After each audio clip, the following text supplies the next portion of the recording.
옛날 옛적에 교활한 토끼 한 마리가 살고 있었습니다. 숲을 거닐던 토끼는 우연히 곰이 사는 동굴에 들어가게 되었죠. 그곳에는 어미 없이 새끼곰들만 있었는데요. 토끼는 갑자기 음흉한 표정을 지으며 새끼곰들에게 말했습니다. 만일 너희의 어미가 있었다면 당연히 교접을 했을 텐데 참으로 아쉽구나. 당연하게도 새끼곰들은 토끼가 하는 말을 이해할 수 없었습니다. 토끼가 떠난 후 얼마 지나지 않아 사냥을 나간 어미곰이 돌아왔습니다. 새끼곰들은 토끼가 다녀간 사실과 그가 했던 말을 전해주었는데요. 그 이야기를 들은 곰은 크게 분노하며 말했습니다. 호랑이도 내 미치고는 괴상하게 생긴 토끼 녀석이 나에게 치욕을 주다니 그래 반드시 잡아먹고 말 것이다. 어미곰은 토끼를 잡기 위해 동굴 앞에 있는 나무 뒤에 숨었습니다. 그리고 얼마 지나지 않아 토끼가 다시 모습을 드러냈는데요. 그는 동굴 안에 있는 새끼곰들에게 다시 한번 어미곰을 모욕하는 말을 내뱉었습니다. 그 모습을 본 어미곰은 화가 머리 끝까지 났고 재빨리 숲에서 뛰쳐나와 토끼를 향해 달려들었습니다. 어미곰을 발견한 토끼는 깜짝 놀라며 도망치기 시작했죠. 토끼는 좁은 나무와 촘촘한 덩굴 사이를 손쉽게 통과하며 재빠르게 도망쳤지만 그에 반해 곰은 장애물들에 막혀 점점 뒤처지기 시작했고 결국 온몸이 나뭇가지와 덩굴에 끼어서 꼼짝도 못하는 신세가 되었습니다. 그때 갑자기 토끼가 나타나 음흉한 미소를 짓더니 묶여있는 어미곰을 겁탈하기 시작했습니다. 분노하는 곰에게 토끼가 비웃듯이 말했습니다. 이래도 내가 네 신랑이 아니더냐? 토끼가 볼일을 다 마치고 자리를 떠나려는데 갑자기 커다란 독수리가 날아와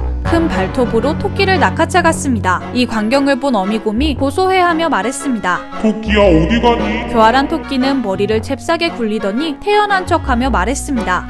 옥황상제님께서 날 약으로 쓰시겠다고 해서 독수리가 날 데리러 온 것이다. 이 말을 들은 독수리는 갑자기 겁에 질렸습니다. 토끼의 능청스러운 연기에 깜빡 속아 넘어간 것이죠. 하늘을 날며 고민하던 독수리는 어차피 넌 내가 먹어도 배가 차지 않을 것 같구나 라고 말하더니 토끼를 돌과 모래만 있는 무인도에 던져버리고 갔습니다. 먹을 것 하나 없는 불모의 섬에 홀로 남겨진 토끼는 점점 갈증과 굶주림에 지쳐가고 있었습니다. 토끼는 살아남기 위해 섬에서 빠져나갈 방법을 찾기 시작했는데요. 그런데 그때 바다에서 놀고 있던 자라가 눈에 띄었습니다. 토끼는 기쁜 마음을 감춘 채로 자라에게 말했습니다. 가족도 친구도 없이 외로운 자라가 어쩌다가 이곳까지 오게 된 것인가? 그러자 자라는 길길이 날뛰며 화를 냈습니다. 바닷속의 물고기와 자라들이 모두 내 동족이고 그 수가 바다를 가득 채웠는데 내가 어째서 외롭겠느냐? 그럼 너의 동족으로 이 넓은 바다도 채울 수 있단 말이냐? 토끼의 말을 듣자마자 자라는 자신의 무리를 모두 불러들였습니다. 그 수가 바다 전체를 메울 정도로 많았는데요. 토끼는 그 숫자를 세어보겠다며 자라의 등 위에 뛰어올랐습니다. 그리곤 차례대로 자라의 등을 밟고 뛰어가며 숫자를 세기 시작했습니다. 한 자라, 두 자라. 이렇게 토끼는 자라 덕분에 육지에 도착할 수 있었습니다. 육지에 도착한 토끼는 탈출의 기쁨을 제대로 누리기도 전에 또다시 위기에 빠지게 되었습니다. 사냥꾼의 덫에 걸리고 말았던 것이죠. 어떻게든 빠져나가려고 했지만 도저히 방도를 찾을 수가 없었는데요. 그때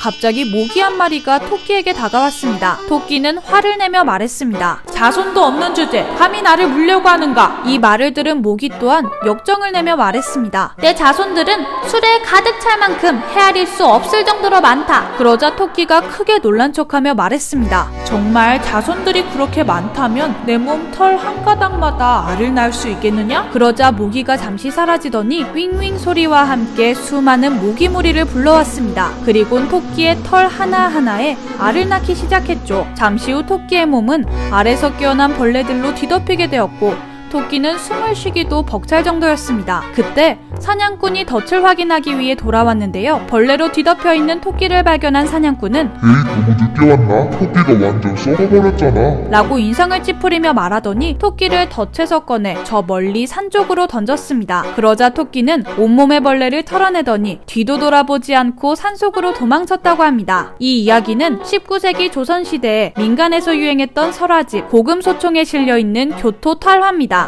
교활한 토끼가 위기에서 벗어난다로 해석되는데요. 힘보다는 머리가 중요하다는 뜻을 담고 있는 동물우화로 당시 큰 인기를 끌었다고 합니다. 현대에는 고물범한 토끼라고도 알려져 있습니다. 조선시대는 유교 사상이 지배하는 엄격한 사회였는데요. 그래서 어른들일지라도 고금소총같이 수위가 높은 민담을 읽는 것은 사회적으로 큰 문제가 될 수 있기에 뒤에서 몰래 돌려봐야만 했다고 하죠. 하지만 고금소총은 현대에 와서 조선시대의 양반과 서민들의 숨통을 쌍둥이를 틔워준 민담집으로 높은 평가를 받게 되었습니다. 오늘의 이야기 흥미로우셨다면 구독과 좋아요 부탁드려요. 그럼 저는 다음에 더 흥미로운 이야기로 찾아뵐게요. 안녕.